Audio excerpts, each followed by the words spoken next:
the norepinephrine spikes, and that can lead to a dopamine spike as well. It's quite interesting how it kind of feeds off each other. And that's why I'm saying when the motivation drops, the discipline needs to kick in. Hello, carnivores, and welcome to session number 66 of the #1 bodybuilding podcast in the United Kingdom. And I am your host, Coach Colt. And you are in for a very, very special treat because mariluluhayes is our featured guest this week. She is a behavioral scientist, a consultant, and an aspiring neuropsychologist, and you can check out her recent interviews on Carnivore Coach's Corner. No, excuse me, on Carnivore Conversations is what I meant to say, with Dr. Robert Kiltz. And you know what? It's actually not published, and so give it another week or two. It'll probably be published. I was looking for it today, hoping it would be published, but it's not. So you'll hear. You'll hear her interview on Carnivore Conversations soon if you're subscribed to that show. If you're subscribed to this show, you should be subscribed to Dr. Kiltz's show too, because we talk about like most of the same stuff, right? Also, our workout podcast, the supersetyourlife.com podcast, we're very, very thrilled and very honored to have Marilou on our channel, on our other channel, that is, earlier this week. So type in either of those shows into the search bar of whatever platform you're listening to now or watching if you're on YouTube, and you'll find those right away. So we have been talking pretty much daily the last 2 weeks, as Marilou tends to focus on aspects of the carnivore diet outside of aesthetics that I need more education and more understanding on. So we'll be hitting on various aspects of brain health, gut health, and hair loss prevention. Her website is www.mariluhayes.com, just like it sounds. I'm going to put a link to that in the description of this video. And her Instagram is Mariluhayes, just like it sounds as well. So 2 quick things before we hop into the meat. Number 1, here is our Spotify podcast review of the week. It is from Vitalijus Sivakovas from Lithuania. Thank you thank you both of you. So much good information and had a good laugh. Brilliant podcast. That was last week's session, number 65, improving your libido, protein sparing, modifying fast, and creating a diverse gut microbiome. Thanks a lot for the comment, Vitaly. Glad we made you laugh. And I understood 50% of what Rich was saying when we recorded it. I'm not going to lie. And, much like my conversations with Marilou, because I'm learning. But now that I've republished it and kind of like gone over everything that he taught me and had these conversations with my clients, I think I got it about 98% figured out. So yeah, very, very brilliant man indeed. Cheers. Listener inspiring success story. So we start off every single one of our recordings here at Carnivore Coach's Corner with a listener inspiring success story. However, coaching fail.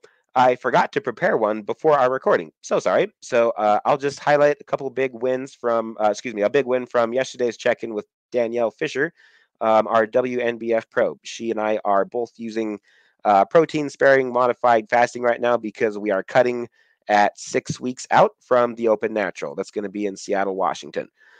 She is from New Hampshire, United States, and her posing coach from our check-in yesterday online said that she had noticeable increase in her triceps mass during her last posing session 4 weeks ago, which is super encouraging because that's kind of been a weak point for her. So we started slamming them really hard 4 weeks ago. You should go check out her Instagram. It is Danielle LUV Fisher01. I'll put a link to that in the description of this video as well. But that's where you can check out her before and after pictures. Smaller triceps, bigger triceps. Way to go, Danielle. The carnivore community is growing across the globe. The more that we all share what's working, the more that we all learn and grow from each other. Cool. Marilou, welcome to Carnivore Coach's Corner. Thank you so very much for your time again. Been looking forward to this big time. How have you been lately? Yeah, thanks for having me, Colt. I'm really honored to be here and having a chat with you. We had such a good conversation last time, and why not do it again? I've been well, thank you. And how have you been? I've been absolutely wonderful. What Danielle was talking about with the increase of what Danielle was talking about, what I just mentioned about Danielle. Have you noticed that? Have you noticed it's easier or harder to build muscle on the carnivore diet. That's one of the things that we're all criticized of, right? Is like, whoa, if you don't have carbs, you're not going to have energy. And if you're a bodybuilder, forget it, because you're going to lose all of your gains, right? Even though she's a professional natural bodybuilder, but whatever. No, I'm sorry. What are your thoughts? So for me, I'm one of those people that are quite privileged in the muscle building department. I build quite well and fast. I know not a lot of. I think it genetics play definitely like a big role. Like unfortunately, if your genetic makeup is not inclined to allow you to build muscle fast and well, doesn't matter how much you're going to do testosterone wise either.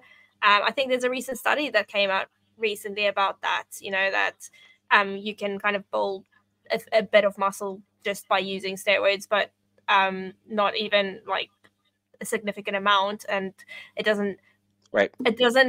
amp up like that much, that like as much as they thought.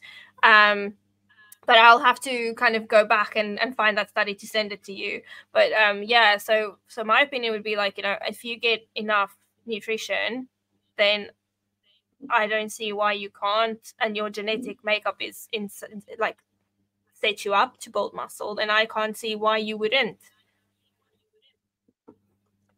Absolutely. I love it.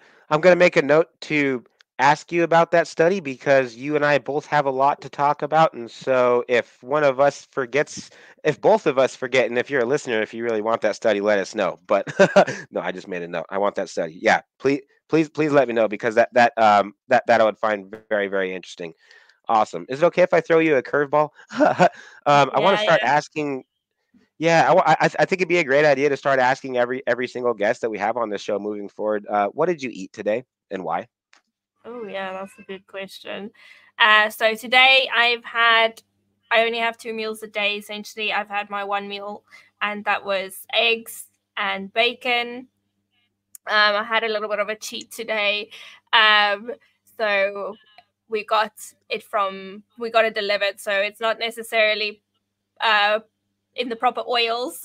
They may have used seed oils, unfortunately. So I might have been seed oiled, but yeah. So I had my eggs and my bacon, and I had some sausages with that. So yeah, that's kind of what I've had, and then later it'll probably be steak and butter again. Love it. Do not judge me for this, but I also sinned last night and consumed some vegetable oils. My wife and I had a date night, and so I was so slammed throughout the day. I was just like, babe, just whatever sounds good to you, whatever's in your macros, just can we just use that to fit my macros? And she was like, yeah. So we had chicken thighs. I'm just looking at my picture because I take pictures and post everything that we eat. Um, but chicken thighs, avocado. Started putting avocados in just because I'm craving them. I love them. I don't know. Maybe it's because it's summer and fall, so just like naturally, like biologically, that's when we had access to them Yeah. as a human species, like primitively speaking, right? So anyway, maybe that's why. But yeah, I love avocados and still hitting all my body composition goals. So don't notice any inflammation or anything. And actually, I feel like my bowel movements might even be a little bit better. So Yeah, well, they're whatever. classified as a good fat, essentially, a healthy fat. So I don't see any Right. problems introducing stuff like avocado or coconut oil or stuff like that, because they're not as harmful and as seed oils. Yeah. My favorite flavor of keto brick that's not meat based as far as the protein goes is the coconut flavor one, even though it has pea protein. But there's so much coconut oil in it, and that always helps me to get into deeper ketosis if I'm like having a hard time getting into ketosis. So that, and then yeah, seed oil is just avocado oil, and it's called Chosen Foods Classic Mayo, which probably means nothing to you if you're in the UK. But made with 100% pure avocado oil. That's Delicious. fine, to be honest. Avocado oil is fine. I think if you go into the seed oils, like your sunflower oil, your rapeseed oil, that kind of stuff, that's kind of what I would classify as your kind of harmful oils. But I think if you're like avocado oil is on the healthier side of the oils, if that would make sense. Yep, definitely. Between avocado oil and olive oil, do you have an opinion there? Oh, that's a good question, because they're both, I think I've recently seen something which I'll also share with you. It was basically a rating of the oils and how inflammatory versus non-inflammatory they are. It was shared by a doctor that does quite a bit on carnivore and keto stuff as well. So I'll share that with you. Just please make a note of that. And I For sure. think actually olive oil, if I can find his LinkedIn, like I think the olive oil was While you, quite while low you're on looking the while inflammatory while you're looking scale. for that, I'm gonna reference session number 46 of this show. We actually had quite a lengthy debate between Sam and Coach Mark and myself on olive oil, Oh, and I had my skepticisms about it. By the end, we actually all pretty much agreed that there's nothing wrong with it. You're totally fine with olive oil. Like I wouldn't use that as your primary fat source, but I wouldn't lose any sleep over it. I mean, if you're at an event and there's olive oil and you're kind of thinking through what food what plant foods are okay to have along with whatever else you're eating on your otherwise meat-based diet, then totally safe with totally safe with olive oil.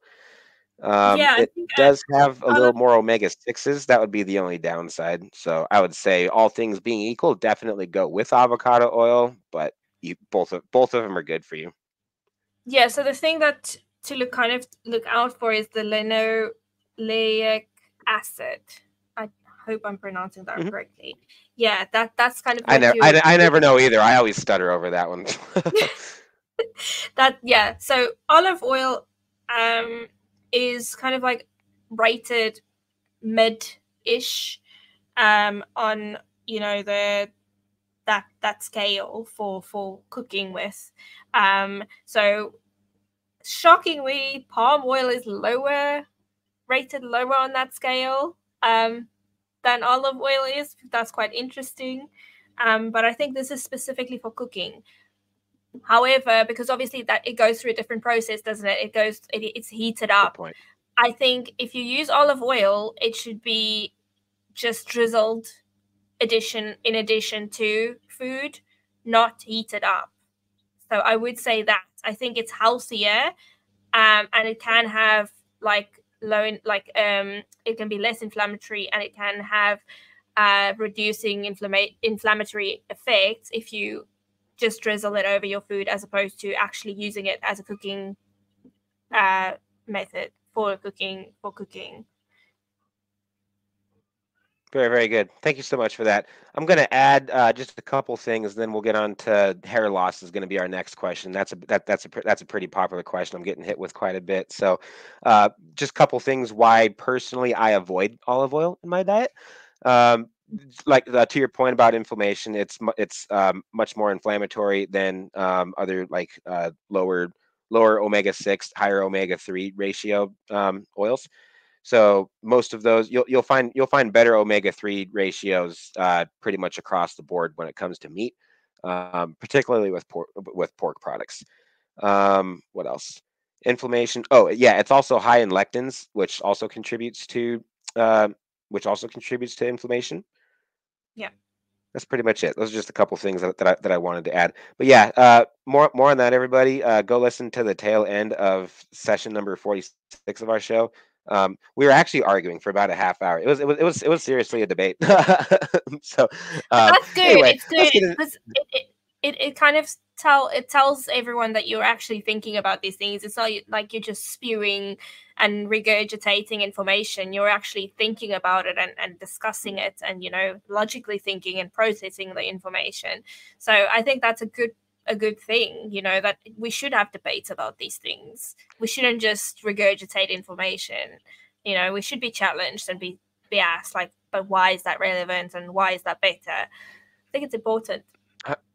100%. Otherwise, it just becomes an echo chamber. Yeah, exactly. Yep. Um, so our hair loss question. My client Emily from the UK has been experiencing hair loss. My wife has experienced this also.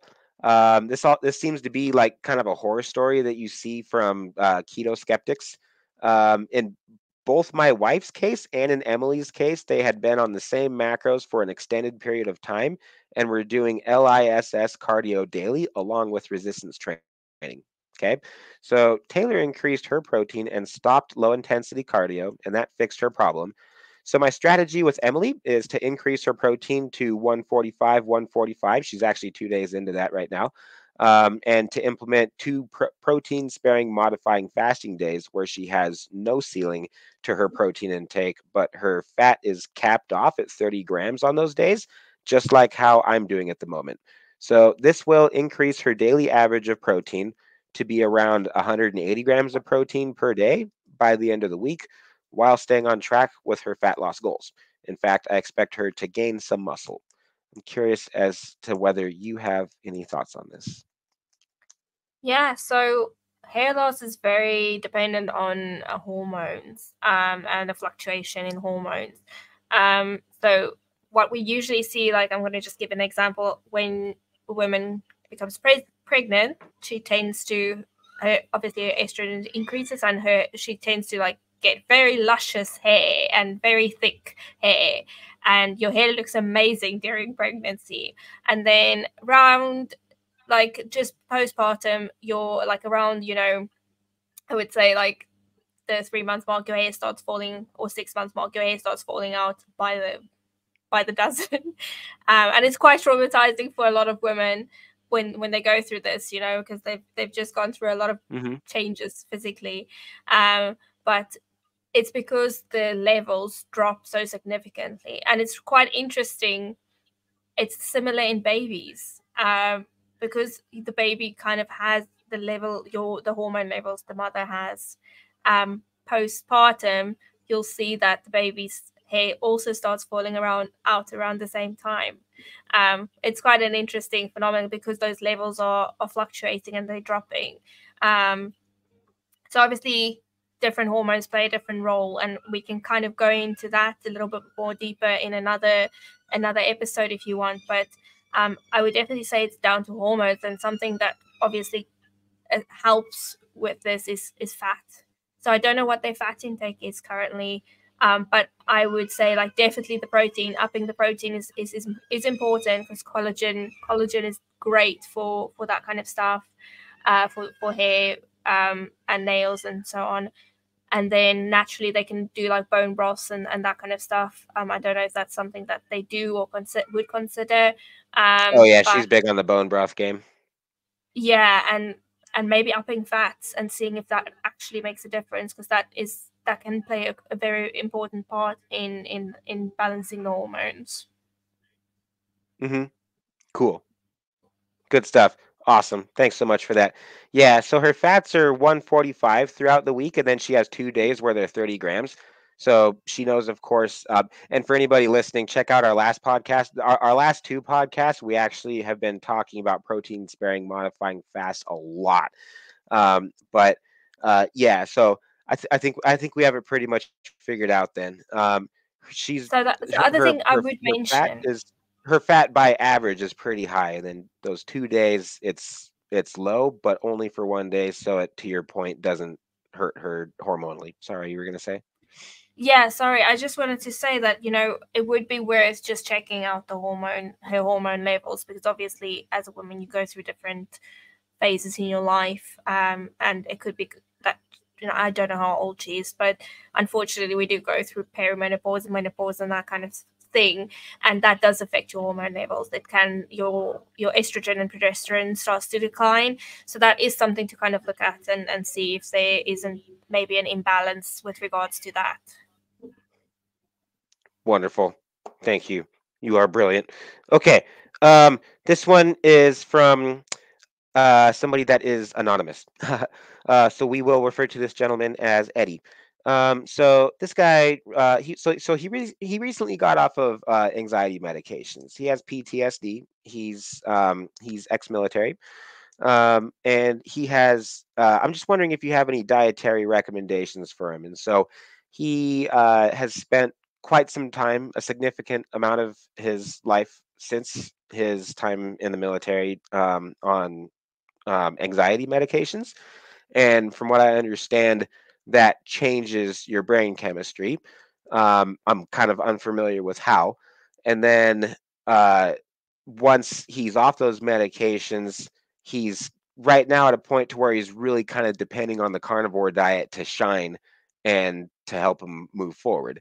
So I'm just kind of curious as to what your thoughts are and what your advice might be, and just kind of what your experiences have been with your clientele on how to best troubleshoot anxiety using your diet.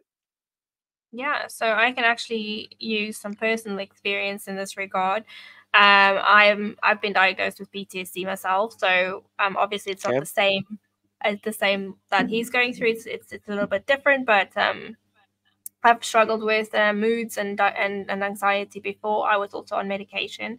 So the way these medications work is there's usually obviously depending on what situation you're in. If it's depression, it's kind of dopamine and serotonin levels being very low, and you usually take something to kind of like increase those levels. But obviously it's not naturally increased, it's artificially, like chemically increased. So what that does is it changes your baseline for what your baseline levels are in general. So it's a similar concept with when you take testosterone. It changes that baseline, and your baseline kind of becomes lower for to adjust for the intake of those hormones.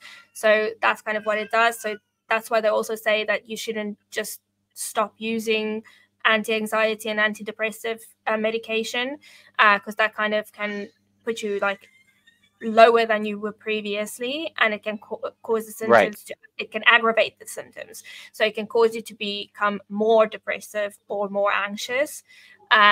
So yes, I that like I was on the same medications for a while, and the only thing that's really helped me is this diet. I would say eggs is great. I don't know, obviously, but eggs is definitely a brain food, a really good brain food. Um, Very much anything so. that calms and yes, and anything that calms the nervous system. So high protein, high fat, definitely. It's low inflammatory, because that's what you want to do. You want to reduce the inflammation, because when you have inflammation, it spikes your cortisol levels, and that puts you in that anxious state. So it contributes to that. So I know of a lot of studies that they've recently done, and a lot of psychiatrists have come out and spoken about this. Dr. Eid is one of them. She's spoken about how she's seen in her practice what benefits this diet have, um, and how her patients have how it has helped her patients. You know, so I think we're only touching. We've recently discovered that how important what bigger part inflammation and gut inflammation and brain inflammation plays in mental illness and mental disorders. So I would definitely say that is something like eggs is great. So it's very nutrient dense, and it's great to help build the neural connections and for brain cell health. And so is fat, because cholesterol, our brains are basically it's one of the fattiest organs in the body, and it needs the cholesterol. So our brain cells can physically not survive without cholesterol. So fat is so crucially important, and specifically animal fat. So that I would definitely say is one of the reasons. And then I spent. I know it sounds ridiculous, and it's not pleasant, but it is amazing, how it kind of calms the nervous system, and how it teaches you to become your body to become more resilient, and you in itself to become more resilient. So yeah, I would say that combination of things, and obviously lifting heavy things. Absolutely. Wonderful. Wow, such an incredible answer. Thanks so much for that. You're talking a lot about eggs and how good those are for your brain. Now, favorite eggs for you to recommend, just based on um, what's in them as far as minerals and everything. All my listeners know how big of a fan I am of duck eggs. Um, th- and can you get that picture that I just sent you? I just sent you a DM on Instagram. If not, that's okay. Uh-huh. I can I can explain it to you. Yeah. Uh, oh, Yeah, but I got so it. oh, you can see it. Okay, so you see that duck egg? You see how giant that yolk is? Yes, yes. And that's Yeah. another So it's thing, you want to look at the yolk. The yolk, if the more orange the yolk, the better. So that yeah. indicates like that it's a very nutrient dense kind of egg. And duck eggs Right. tend to be more nutrient dense. Yeah, so 100%. They have more choline too. They have Mm. more fat, more protein, everything. Way better off with duck eggs just across the board. But yeah, last night, date night with my wife, she was just laughing at it. She was like, "That looks so funny." It's just like it just looks like a giant water balloon that's about to explode, but like it won't, because that's the other weird thing about duck eggs, is like something about the connective tissue in it. Like you can you can cook them just a little bit and just fry one side of them and and not even fry the other side at all. So it's like pretty much raw. But that yolk just it just doesn't break. It's like bulletproof. Like I was putting pieces of chicken on top of it and it just like wouldn't pop unless you like stab it with a fork. So I don't know if that has anything to do with like it's better for your connective tissues or whatever, but it just like I feel different when I eat duck eggs. I just feel so much better. I love them. Well, the choline is the one you want to look out for with regards to brain health. So yes, I would Hmm. say, like, as a rule, according to my knowledge, duck eggs are more nutrient dense, and that would, like, if you had a choice between the two, then I would say opt for the duck egg. But if you, I mean, not a lot of people, I don't think, have access to duck eggs necessarily. So then Right. chicken eggs are fine, but I would definitely say that make sure they're organic, pasteurized, like they're not processed, or there's no hormones in them. So definitely make sure that that's the thing, like not grass fed, but like, naturally free range chicken eggs, organic chicken eggs. And then if the yolk is, that's your indicator. If the yolk is orange, that's great. Yeah. I get asked this all the time. Where do you get duck eggs? It's the dumbest question you could possibly ask. I'm like, seriously, why are you asking that? They come from ducks, obviously, not from chickens. Jeez. No, but we trade with people that we know that have ducks because yeah, we can't get them at the store around here. Lots of people that live around us have ducks though. Do you know how to make sure that you get well now? Well, I just blew that punchline for that joke too, but that's totally a dad joke. To me. How do you how do you how do you get eggs and make sure there's no baby chickens inside of them? Get duck eggs. That's a good one. That's a good one for kids. Yeah. Okay. Discipline and motivation. Is it okay if we talk about this for a little bit? Yeah. Sweet. So I trained back today, and while I was doing back, I was doing a whole bunch of pull-ups, and I was listening to your podcast, and you were talking about how discipline and motivation are not the same thing, and a lot of people think they're the same thing. So why are these not the same thing, and how are they different? So I would start by saying they're definitely not mutually exclusive, but I would say that motivation is more a feeling based, whereas discipline is more action based. If we look kind of at the brain structures involved well, the neurotransmitters involved in motivation, we're looking at kind of dopamine and serotonin levels. And if dopamine Hmm. and serotonin levels are low, then you have low mood, low motivation. That's why a lot of people that are suffering from depression and anxiety tend to have low motivation and are less motivated than others. And I would say that it's definitely, we associate it with feelings. So we'll say that I Right. feel like going to the gym today, or I don't feel like going to the gym today. And that's very motivation driven. Like I feel motivated to go to the gym, or I don't feel motivated to go to the gym. Um, And like there's a lot of studies that found that, you know, there's internal and external stimuli. So internally is, you know, you can it's the neurotransmitters that are stimulating the motivation, or externally it's something like a reward or a punishment. And there's actually a study that they did on a group of people. They made them do a test. They split the group in two. They gave the one group they rewarded, and the other group, the control group, they did nothing for. And the people who received Hmm. a reward were more inclined to perform better, and they were motivated more to perform better on the test, whereas the people who didn't receive an input or an external stimuli did they gave it the same amount of effort essentially. um, and motivation is also very goal driven, and it plays a big part, you know, in decision, like dopamine and serotonin play a big part in decision making as well.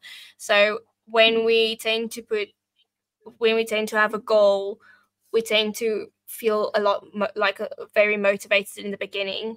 And I've noticed, you know, I don't know if there's any studies that substantiate this, but I've noticed that around the 3 month mark, people tend to fall off the wagon a little bit, and then that's when they kind of go, oh, I've lost all motivation to do this. I'm not motivated anymore. So when they start going to the gym, they're very amped, and you know, they're very driven to go to the gym, and they're diligent with their training. And then around 3 months they fall off the wagon, and they're like, oh, I don't know what happened. And it's essentially that drop in motivation.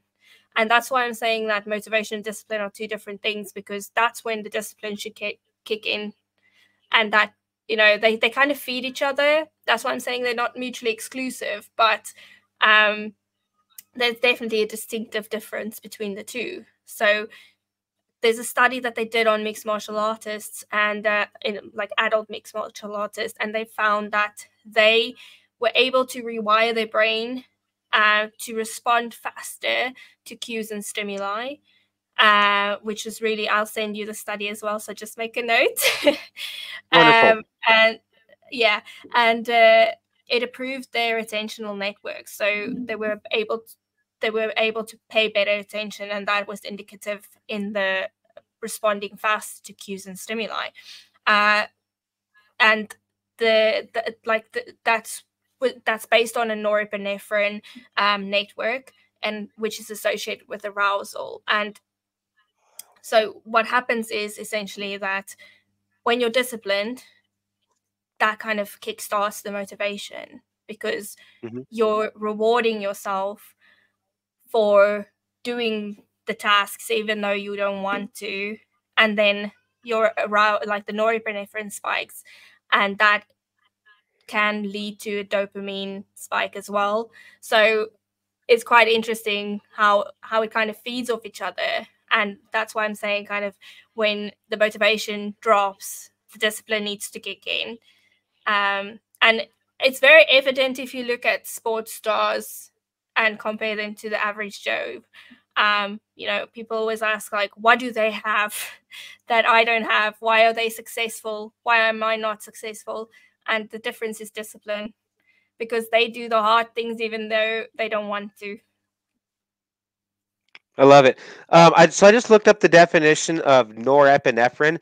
That's a word that you were using quite a bit on your podcast, and I just don't know a whole lot about. I mean, I hear it all the time, but just don't know exactly what it means. So I just Googled it. What is the main function of norepinephrine? First identified in the 1940s by Swedish physiologist Ulf von Euler. Norepinephrine, also known as noradrenaline, is a neurotransmitter of the brain that plays an essential role in the regulation of arousal, attention, cognitive function, and stress reactions. Okay, so that pretty you used a lot of words that sounded familiar that I just read right there too. So I think I'm tracking with you on what this is. Could you shed a little more light on what norepinephrine is? So basically, what the simplest way of explaining it is, if you're in a stressful situation, it allows you to pay attention to things that matter to keep you alive. Mm, okay. if that makes sense. So Yeah. it kind of it helps with focus. It's what enables you. It assists with focus. It helps you to, you know, it's your reaction time. Like, it increases your reaction time so that you're able to react faster to things. It's usually in the case of fight or flight, that's when kind of norepinephrine kicks in, when you're in like that's kind of life-threatening situations. But Hmm. it is associated with, like I said, you know, action reaction times and attention specifically. And we know, Okay. like, attention is crucial to memory forming and yeah, memory retention. So like there's times where I'm playing bass and uh I'm just not with it. Just mentally not there. Like I have brain fog, and then there's times where I'm so Mm. in the zone that I'm not even thinking about it, and I'm playing everything perfectly, and it's almost like I'm watching my hands and just kind of observing what my hands are doing. Yeah. And getting from the first state of mind to the second state of mind is always my project, and sometimes that takes 5 minutes and sometimes that takes 30 minutes. So is norepinephrine like one of would that be included in those hormones that my body's producing by the time that I get to that point in my practice session to where I feel like I'm kind of in that state of flow? Because I know it makes Definitely. more sense like with fight or flight, but Yeah, yeah, that would be a good example. So, um, it allows you to be more focused and more precise with what your body's doing, essentially. Um, and that is definitely a factor. I would go so far to say is, like, you know, it's definitely like that dopamine, and your dopamine levels are increased as well during that time, because it's allowing you to like your to remember how to play better, and your focus is better. Um, so yeah, hmm I would definitely say that that is a factor in being able to be more focused and not experiencing that brain fog. wonderful. Thank you so very much for that. I just made a note that at next band rehearsal, we're all going to be doing injections of norepinephrine. We're going to figure out how to do it. We're going to do, I don't know, probably like 500 milligrams twice a week. Okay. I think Um, I would suggest that the cheaper method is just get under a cold shower for a little bit, and then you're good to go. that's a better idea. Okay, I'm going to cross that out. Yeah, next rehearsal, we're just gonna all take we'll take turns though for sure. So uh, so am I understanding this correctly? Then, when it comes to discipline and motivation, you were talking about making your bed. I thought that was pretty funny. So, my wife makes our bed. I don't make our bed. I don't think I've ever made my bed in my life, actually. And I don't think there's one time I've ever made my bed. So, would that mean that in the morning, that would be discipline, right? Not motivate, because that takes discipline because you're not motivated to make your bed. So I guess in Yeah, the mornings, my wife is unmotivated but disciplined, and I am unmotivated and undisciplined, right? I would say so, yes. Okay. Makes sense to me. Just making sure we're tracking. Cool, cool, cool. You were talking about goal setting too, on that, Mm. and just now for a little bit. So, do you have any favorite like success books? You know how much of a nerd I am about success books and like how many I've read, and so like the one thing is kind of my favorite one, probably that I keep coming back to. As a matter of fact, there's like an entire podcast on the one thing to where like they talk about the book and like different business situations, and so um, I I just love how they help me to kind of focus on one thing. Well, duh.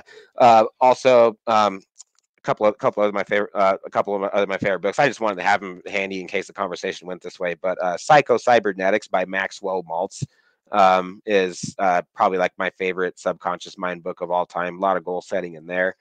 And then Og Mandino's University of Success. I don't know if you've ever heard of this one, but it's not in No, print no, I anymore, and so haven't. you gotta yeah, so like finding a copy of this one is kind of hard, but it's called University of Success, and there's 52 uh, chapters, and it's nuggets of all of his favorite success books, and then his commentary on it. Oh, Augmandino.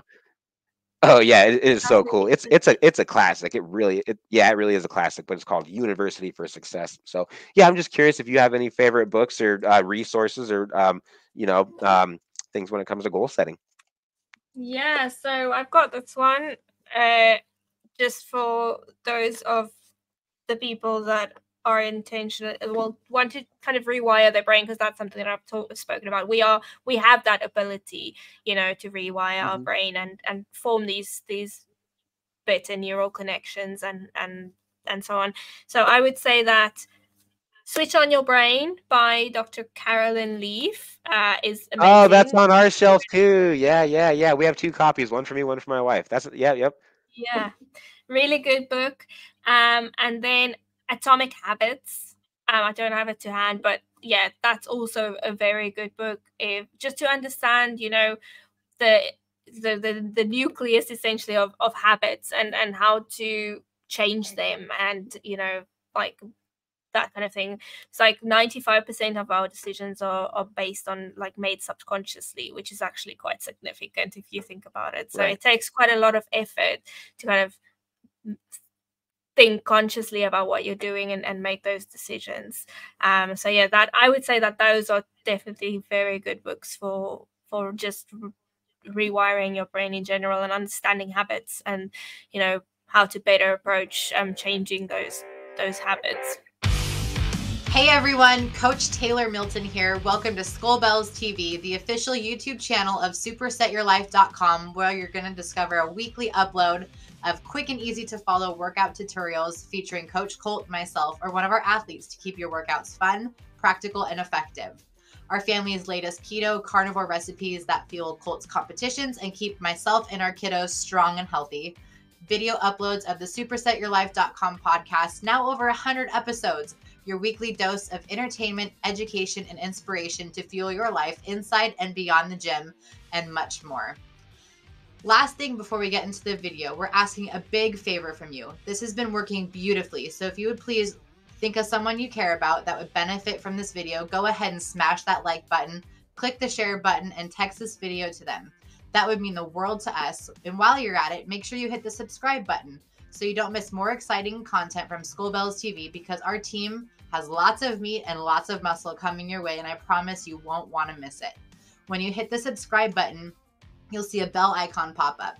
You want to click that too, so you're notified every time we release a new video. Thank you so much for the support. It means the world to us. Every like, share, and subscription helps our channel grow and supports our family's hard work. So thank you so much for doing your part too. That's all we ask. God bless you, and please enjoy this video. Very much so. And then obviously a good one is also Jordan Peterson's 12 Rules for Life. I would say that's definitely a go-to. I know it's changed a lot of people's lives. Definitely. I think like one of the biggest reoccurring themes and concepts that I get out of all these books that we've been describing is how much your conscious mind can get in your way and get in the way of your subconscious mind. Because correct me if I'm wrong, but I understand the subconscious mind to be well, it has more information than all the libraries in the entire world combined. That's how much information is in your subconscious mind. And you actually never forget anything. That information is there. You just forget how to go access that information. And then your conscious mind, it's very, very much smaller than your subconscious mind, and that'll get in in your way of creativity when you're in like a state of flow, because you don't have access to very much information if you're just thinking consciously. But if you can tap into Yeah. your subconscious mind, that's when you start to get creative, and that's where you get into that state of flow. And it feels like time doesn't exist when you're in that state of flow. I'm not sure if you have any thoughts on Yeah. that. Yeah, so there's actually a really good book on this. So it's called Thinking Fast and Slow.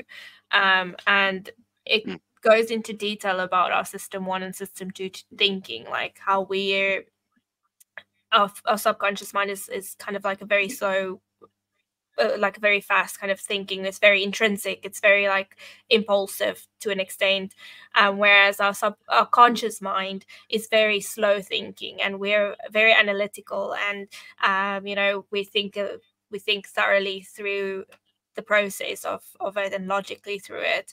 And like you said, it can sometimes get in the way. I think if you use like a real life example, it's like the typical example is, well, when you're doing a task that you're doing daily and you're not thinking about it, it comes naturally.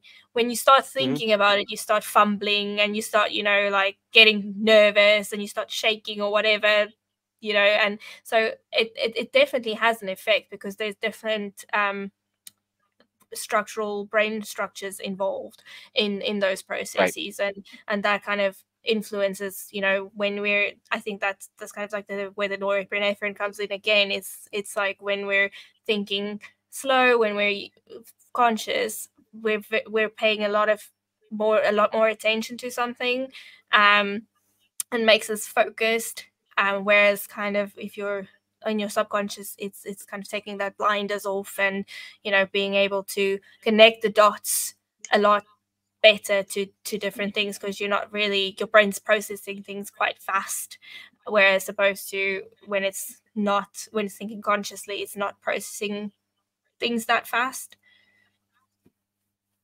Yeah, cool. That makes a lot of sense. You're using a lot of the ideology that Tim Galway uses in his book, The Inner Game of Tennis, Self One and Self Two, and it's almost kind of like it's two different people when you get into that state of flow, and then it's like they talk to each other, and it's like your subconscious mind talks to your to your conscious mind, and so some people actually get kind of disturbed when they read it because I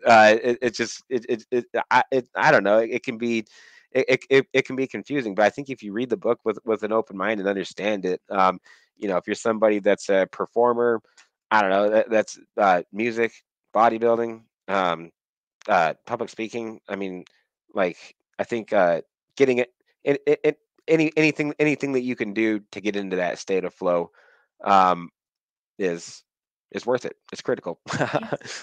Yeah, and like you said, you know, I mean, like bodybuilding is so crucial to be disciplined with. Like, you're not going to get anywhere if you're not disciplined. You can't build on motivation alone, unfortunately. Like I'm pretty sure a lot of your listeners and your clients have noticed this, when there's like, oh, coach, I don't feel like going to the gym today, or I don't feel like following my diet today. But if you don't, then you kind of need to start over, and you lose so much. So Yeah. So last thing, I respect your time. I think we're coming up close to the end of the hour. Um, but our when my wife took our kids for to see the in-laws for a couple days, and it just gave me an opportunity to kind of catch up on a lot of my own work at home. Um, but while they were traveling, I actually decided not to feed our cats. We feed our cats cat food. And we have lots of mice around, and I looked at these cats and I was like, "You guys are kind of fat. I think you'll be okay. Like, even if you like, I'm gonna test you. Go find some mice." I could not believe how many mice these cats were finding. My wife was not really thrilled that I made this decision without consulting her. um, so what I explained to her was, I was like, "Babe, there's nothing in cat food that cats need to be eating. That's processed food for cats. Like, there's fiber in it. There's garbage in it. Like, cats aren't supposed to eat fiber. They're miniature lions.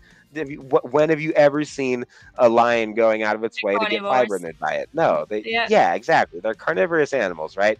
I was like, "Look, nature took its course, and they ate so much. They ate more mice than I've ever seen." But I gave those cats a pep talk. I was like, "Guys, look, there's times where I don't want to look. I'm on contest prep right now. Okay, there's times where I want to eat and I choose not to eat because I'm on contest prep and I'm on a mission. All right. I guess you have to figure out how to be disciplined today. So go find some mice." Cool. You know, Okay. I don't want to go over the hour, but like I just want to point out that's a very good point for our next to touch on in our next podcast. So if you want to note that down, because there's actually quite a significant process that happens, you know, when there's when you don't have resources and you have to actually go out and find your own food. So if you want to jot that down, there's a really cool study about that, and we can discuss it more in the next episode. Wow. Yeah. Sounds like an absolute treat. I think our problem is we have to make sure we always have like a strict time limit when we talk. Otherwise, we'll be talking forever. Yes. Because what are we doing after this? Recording for your show, right? Yeah, um, yeah. awesome. But on that note, great, perfect segue then. So, this kind of stuff that you and I were just describing for the last 15 minutes. This is stuff that you talk about in your consultations, like all the time, right? With your clientele.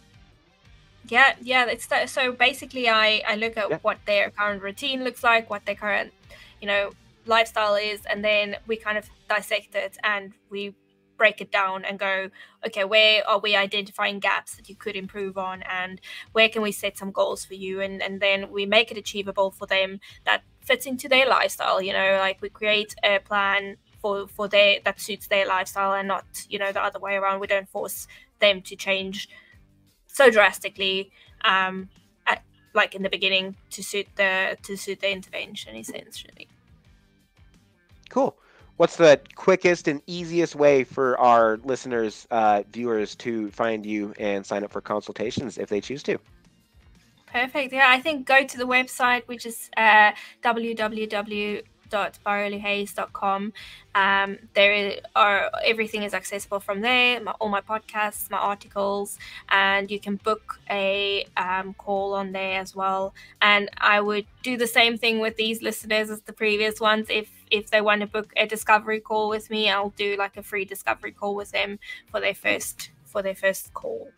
Wonderful. Thank you so very much for that. That is so unbelievably generous of you guys. If you are listening, definitely take advantage of that. Links are in the show notes of this video. Thanks a lot, everybody. Thank you so very much, Marilu, for your brilliant expertise. I am so glad that we got connected, and I can't wait until the next time we talk, because I'm going to be thinking about everything that we've been talking about, probably revisiting some of these books, and yeah, I'm going to have a whole bunch of questions for you next time. So thank you again so very much. You're the best. Thank you, Colts. Thanks. And that's it for this week's session. Thanks a lot, everybody, for joining, and make sure to let us know what you thought. You can feel free to shoot either my co-host Rich or myself an email that is admin@supersetyourlife.com or rich@theketopro.com. You can send us a DM on Instagram, whatever's the easiest way for you to communicate with us. We're cool with it. That's all we got for this week, everybody. We'll catch you next week, as always, on session number 67. Share it with a friend if you found it helpful. And until then, say this with us: eat like a lion and live like a lion, right? Love you guys. God bless. And have a good week until then. See you later.